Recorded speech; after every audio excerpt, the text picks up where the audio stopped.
ayan, ngayon, gusto ko lang muna magpasalamat. Dahil, ayan, sa mga nagsisend, kabatiin mo na si Marie Chris, at saka si Mami Olivia, Ate Maloy, thank you so much. Thank you. Tawagin na si Jella. Jella, kanta ka. Hanap ka ng kanta, dali. Oo nga. Hi, Levi. Uy, salamat. Salamat sa mga pa-birthday nyo. Salamat po. Alam nyo, eto, may mga realizations ako. Wait lang. Kwento ko sa inyo. Backread. Asa na? Ano ko? Yan na naman ako. Baka malabo kasi mata ko. Anong backread? Sino nag-ano? Backread, may message po. Asa na? Asan? Asan yung iba-backread ko? Teka lang. Mahirap na. Kailangan ko mag-backread. Sandali. Happy birthday to the most compassionate person I've met. May all the good things you long for and deserve come your way, baby love. Ano ba yan? Wag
swerte ko naman kasi parang all my life hindi naman ako hindi naman ako makagaya ni Papa Jackson. Hindi kami, ewan ko lang kay Papa Jackson, ma-friends yata yan eh. Ako kasi lagi akong malas sa friends.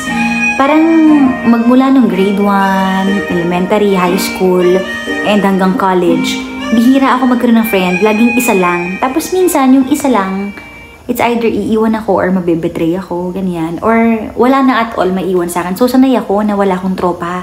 Minsan naiingit ako sa mga classmates ko na, bakit sila? May mga tropa-tropa sila. Kapag recess, 6 sila lahat. Ako parang hindi ko na, kumbaga na-i-experience. Kasi hindi ko alam ba't pangit ba ako? Or ano bang meron sa akin? Parang hindi naman nila ako iniiwasan. Pero siguro parang may boundary sila sa akin. Hindi ko alam kung naiilang ba sila or what. So, parang all my life, hindi ko naman i-experience yung marami kayo as a group. Ngayon ko lang ito na-i-experience sa mga supporters. Ito honest ako dyan. Ngayon ko lang na-experience sa mga supporters sa inyo. So, parang suddenly naisip ko, grabe naman. Parang wala man ako ng mga ibang bagay or ano man ako, parang dito ako talaga swerte, no? Swerte ako sa mga tao nakapaligid sa akin. So, doon nag-start yun. Sabi ko, grabe, hindi naman nila ako kadugo, hindi naman nila ako ano-ano. Tapos pinaghahandaan nila ako, pupuntahan nila ako, e-effortan nila ako, mag-a-access sila ng pamasahe, ng pagod. Yun, doon ko na-feel yun. And then, sabi ko, grabe, parang sobrang thankful pala, sobrang blessed ko pala sa inyo. Doon ko na-realize yung sobrang blessed ko sa inyo na hindi nyo naman ako kaano-ano, pero ang tingin nyo sa akin, parang family. Alam niyo yun, parang magkakilala tayo. Yun yung na-feel ko. And then, eto yung nagkaroon na nung Friday night, yun yung Friday night na sabi ni Papa Jackson, friends are gems. I got you, you got me. Huy, Papa Jackson, wag mo kong pinapaiyak ulit. Tumigil ka na sa comment. Uy, ano ba yan? Ano ba yan? And then suddenly nung Friday, sabi ko, ang dami na naman tao. Tapos parang malapit sa akin yung mga lola. Actually, kay Papa Jackson naman talaga galing yun eh. Yung mga ano eh. Mas, alam din na, mga mature. Oh, mature. Ganun sabi ko, parang ano sila, no? Talagang, grabe yung pagmamahal nila. Hindi ko ma-explain. May ganito palang klaseng pagmamahal na kahit hindi mo kadugo, kahit hindi mo kakilala masyado, pwede ka pala magmahal from afar. Yun naman yung mga na-realize ko noon. So, alam niyo yun, kung nakaka-feel kayo ng sadness, kung nakaka-feel kayo ng wala na nasa paligid nyo, hanapin nyo yung mga bagay na uma-appreciate sa inyo, na tinatanggap kayo, minamahal kayo, nakaka-appreciate sa inyo. Kasi baka sa iba nyo siya mabubuha. Hindi man sa family, hindi man sa friends. Ito, kagaya ko, sa supporters, nararamdaman ko siya na parang mas, ano pa, minsan nga yung pagmamahal niya parang mas grabe pa, diba? So yun, hindi ko alam kung ba't, hindi naman ako nagdadrama, pero parang bigla ko lang siya na-realize, yun yung start, hanggang sa, ayun, sabi ko, grabe. Bakit nakakaiyak ko? Pero may point yung sinasabi ko, diba? Totoo. Ganon. So, deserve mo yung pagmamahal na natatanggap mo ngayon kasi napakabuti mong tao. Oh, thank you if na-appreciate mo yun. Pero, thankful na ako dun na na-appreciate yun. Alam ko, hindi naman ako perfect. Kasi tao lang tayo, diba? Hindi ko sasabihin na sobrang buti kong tao. Kasi may mga flaws din naman ako. May mga bagay na hindi rin kayo alam sa akin. Pero, ang alam ko lang, kung ano yung pinapakita ko sa inyo, totoo yun. Lahat. At pinapakita ko sa mga tao nasa paligid ko, totoo yun. Pero syempre, may mga bagay na hindi nyo rin alam kung anong nasa puso ko, hindi nyo rin alam, may masamang ugali din ako, no? Masakit ako magsalita, ganyan. Pero, niyayakap nyo yun. At kung hindi nyo pa alam yun, ayan, sinasabi ko. At basta marami pa kayong bagay na hindi alam sa isang tao. Pero kung tanggap nyo kasi yung tao at kung mahal nyo siya, willing kayong tanggapin din yun. Diba ganun naman yun? So, ayun, hindi ko alam, nag-emote lang talaga ako ngayon. Oo, ano lang, hindi ko alam bakit ako nag-emote. Mami Lu, ito si Mami Lu, matagal na yung supporter, diba? Inside or outside, you're so kind. Uy, grabe, thank you. Hindi po ako ganun kabait. Tanong nyo kay Papa Jackson, bungangera din ako. Bungangera din ako, no? At saka, ano naman, I accept naman my flaws, eh. Minsan nagkakamali ako, minsan taklesa ako, minsan may mga sinasabi din ako hindi maganda, diba? Ayan, totoo yan. Kahit ano pang ugali meron ka, mamahal at mamahalin ka pa rin po namin. Thank you, Renalyn. Life is an awful, ugly place to not have a best friend. Uy, best friend mo ko, Papa Jackson, tumigil ka dyan kahit lagi tayo nag-aaway.